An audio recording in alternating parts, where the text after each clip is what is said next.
Yo geng, gua Arjun, selamat datang di Jun's Corner.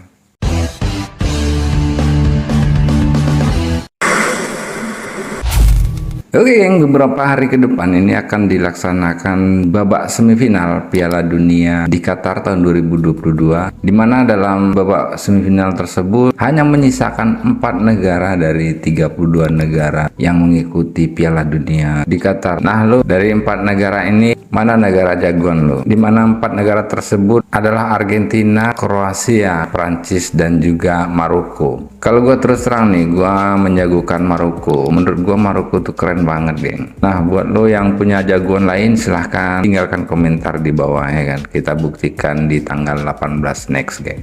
Oke geng, malam ini kita tidak akan membahas tentang siapa yang bakal menjadi juara dalam Piala Dunia Qatar 2022, tapi kita justru akan membahas tentang berita-berita miring yang menimpa Qatar sebagai penyelenggara Pesta Olahraga FIFA tahun 2022 ini. Seperti yang kalian tahu ya kan, bahwasanya Qatar ini merupakan pertama kali melaksanakan event 4 tahunan ini. Bahkan dalam sejarah tanah Arab, Qatar merupakan satu-satunya negara dan untuk yang pertama kalinya bisa melakukan event pesta olahraga Piala Bola Dunia ini. Namun sayang, banyak berita-berita miring yang justru menimpa Qatar itu sendiri. Mulai dari isu suap sampai isu pelanggaran hak asasi manusia. Nah, buat lo yang penasaran, langsung saja kita bahas isu-isu apa saja yang sudah menimpa Qatar. Oke, yang pertama, Qatar itu diisukan bahwasannya telah melakukan suap terhadap organisasi FIFA serta beberapa anggotanya agar Qatar terpilih sebagai tuan rumah untuk event Piala Dunia FIFA 2022 ini. Dan berita ini menyebar luas di beberapa media barat dan juga media Eropa. Namun, pihak Qatar sendiri maupun tim pengurus organisasi FIFA sendiri tidak memberikan komentar apapun terkait isu tersebut.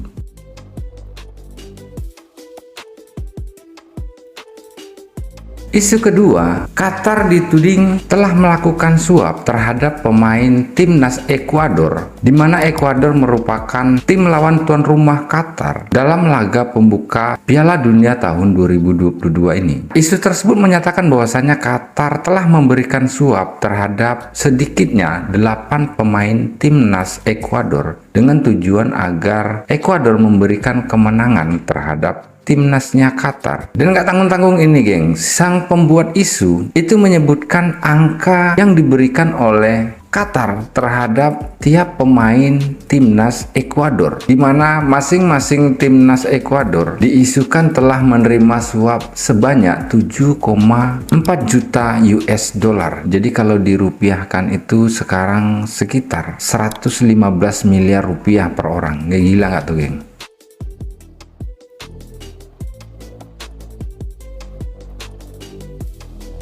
Kemudian isu yang ketiga yang menimpa Qatar yaitu tentang adanya larangan LGBT dan juga kegiatan seks bebas bagi para penonton yang datang dari luar. Dan hal ini kemudian menyebabkan para penggemar sepak bola khususnya dari Eropa dan juga Barat melakukan protes keras terhadap pemerintahan Qatar. Bahkan rencananya itu timnas dari negara-negara Eropa dan juga Barat itu berencana menggunakan armband dengan logo One Love sebagai bentuk dukungan mereka terhadap hak-hak LGBT selama turnamen. Namun belakangan, panitia FIFA menyatakan bahwasannya hal tersebut merupakan pelanggaran hukum di negara Qatar. Sehingga jika mereka melakukannya, FIFA mengisyaratkan bahwasannya mereka akan mendapatkan hukuman dari pemerintahan Qatar. Dan hal ini kemudian seperti yang kita lihat, tim Jerman itu pada saat melakukan foto, mereka berpose dengan cara membungkam mulut mereka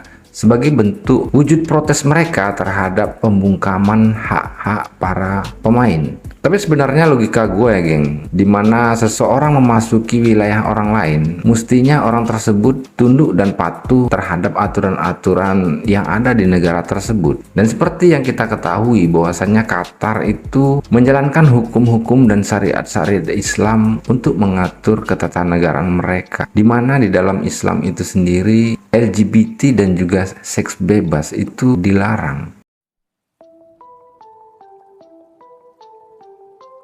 Kemudian isu miring yang ketiga yang menimpa Qatar yaitu tentang adanya larangan penjualan minum-minuman beralkohol di wilayah sekitaran stadion, dan hal ini kemudian mengundang banyak protes dari para penggemar bola di seluruh dunia, sehingga belakangan penggemar sepak bola dari Ekuador itu beramai-ramai menyerukan tentang keinginan mereka untuk meminum bir. Dan lagi-lagi ini terkait dengan hukum yang berlaku di sebuah negara. Seperti yang sudah kita bahas tadi, bahwasanya Qatar itu menjalankan hukum-hukum dan syariat Islam sebagai pedoman dalam mengatur kenegaraan mereka, dan meminum minuman beralkohol itu jelas dilarang dalam syariat Islam karena sudah tergolong ke dalam jenis minuman khamar. Kemudian isu selanjutnya yang menimpa Qatar yaitu tentang pelanggaran HAM yang menimpa para pekerja migran. Nah, sejumlah media itu melaporkan bahwasanya Qatar telah memperlakukan para buruh pekerja migran dengan tidak manusiawi selama pembangunan infrastruktur Piala Dunia ini. Bahkan CNN, kalian tahu lah ya, CNN itu merupakan media barat yang gue sendiri ya, bukan gue anti barat ya, tapi memang selama ini gue amati media-media barat itu lebih banyak memberitakan sesuatu yang tidak benar itu menjadi sesuatu yang seolah-olah itu benar. Nah, dalam laporannya CNN itu menyatakan bahwasanya seorang pekerja migran asal Nepal dengan menggunakan nama samaran yaitu Kamal. Nah, dari sini aja gue udah curiga kan, kenapa juga mesti disamarkan ya kan? Jika memang itu merupakan suatu kebenaran, kenapa tidak dengan gamblang saja disampaikan ke publik ya kan? Nah, dalam pengakuannya si Kamal ini terhadap CNN, ia mengatakan bahwasanya si Kamal ini merupakan pekerja migran yang ikut membangun infrastruktur stadion untuk Piala Dunia ini. Dia itu sebelumnya dijanjikan akan mendapatkan bonus, namun alih-alih jangankan bonus, justru si Kamal ini ditangkap dan kemudian dideportasi oleh Qatar. Namun demikian, otoritas Qatar sendiri itu sudah melakukan bantahan sebenarnya, geng. Di mana seorang pejabat pemerintahan Qatar itu menyampaikan kepada CNN, setiap klaim bahwa pekerja di penjara atau dideportasi tanpa penjelasan itu sama sekali tidak benar. Tindakan hanya diambil dalam kasus yang sangat spesifik. Misalnya, jika seseorang berpartisipasi dalam kekerasan. Nah, maknanya pernyataan ini mengatakan bahwasanya Qatar tidak akan melakukan penangkapan dan memenjarakan seseorang selama orang tersebut tidak melakukan kesalahan. Sementara itu, The Guardian melaporkan tahun lalu bahwasanya sekitar 6.500 pekerja migran Asia telah meninggal di Qatar sejak negara itu dipastikan menjadi tuan rumah Piala Dunia pada tahun 2010, dan sebagian besar terlibat dalam pekerjaan bergaji rendah dan berbahaya yang sering dilakukan dalam suhu yang sangat panas. Jadi lagi-lagi media barat dan juga Eropa itu menyampaikan sesuatu yang tidak mendasar menurut gua ya. Jika memang ada korban sampai meninggal dunia sebanyak 6.500, tentunya banyak media-media lokal maupun media luar yang bakal membahas hal tersebut. Namun, mengapa justru hanya media barat aja ya kan?